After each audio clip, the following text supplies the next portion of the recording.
Alright, once again, good morning. Welcome to our channel, Sir Lopez Vlog. And into this video, we are going to discuss all about the scope and delimitation when it comes to our research study.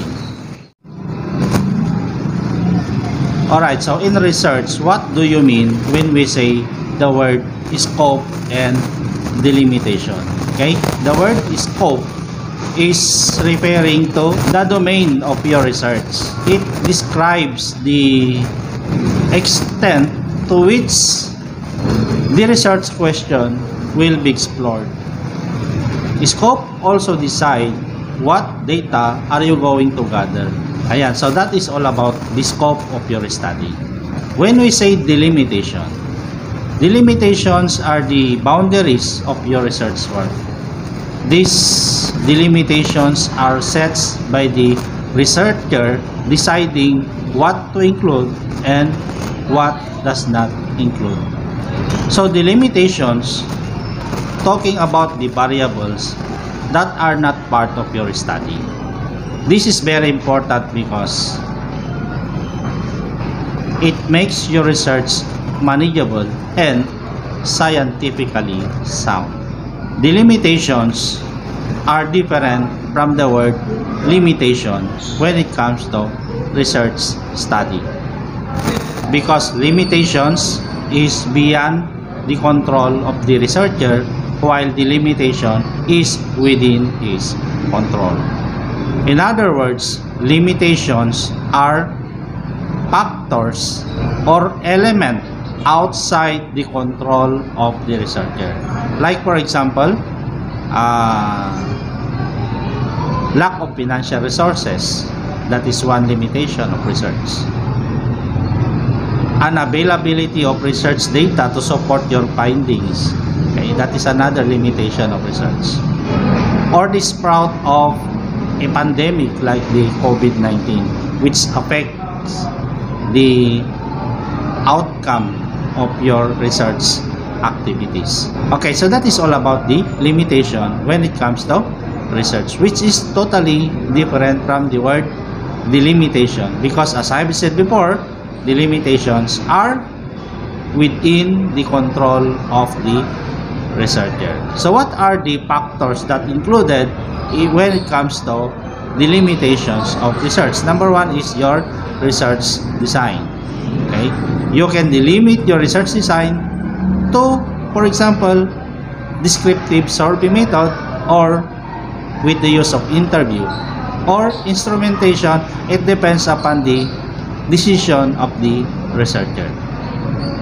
Another one is the time frame. You can delimit the time frame. It is limited only for 1 semester or 2 semesters.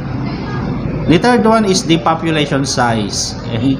So you cannot use too much persons involved in your research, but you wanted only to participate 150 respondents, for example. And the last one that subject to the limitations are the participants, okay, group of your respondents, like for example, limited only to barangay officials, limited only to the PNP members, or limited only to the students, as the case may be. Okay, so take a look at this example wherein you can use this in your research study. Alright, so this scope in delimitation came after the statement of the problem. Okay, so in the first paragraph of your scope in delimitation, it goes like this.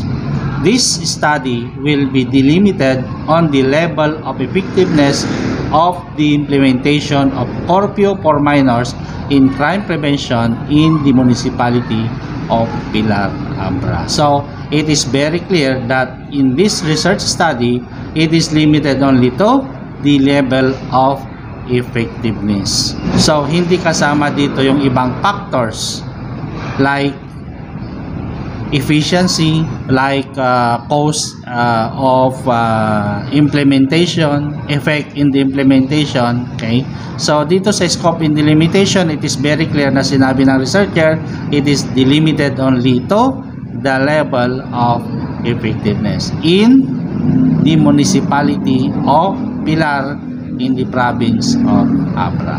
Okay, second paragraph I should say.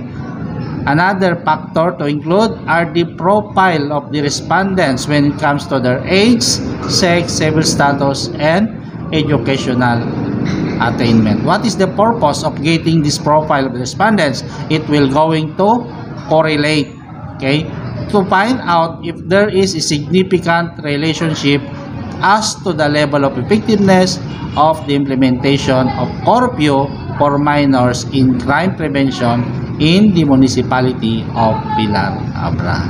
Ayan. Okay, in the third paragraph, it states here the limitations of, in the third paragraph, it states here that the limitation when it comes to the number of barangays to be involved. Okay, it stated it stated that among the 19th barangay of Pilar Abra, the researcher only chooses 10 barangays. Okay, minention niya rin dito yung mga iba't ibang barangay. Okay, the researcher will ensure that the 10 barangays will be good enough to represent the whole municipality. Ayan, so that is when it comes to the area of which study. Alright, so in the fourth paragraph, it gives the period of his study, which states that this study covers the period from the second semester of the school year 2019 to 2020. Alright, so that is how you will going to present your scope and delimitation in your study. I hope you can do it now, and next meeting we are going to discuss about the theoretical framework. Stay tuned. Have a nice day.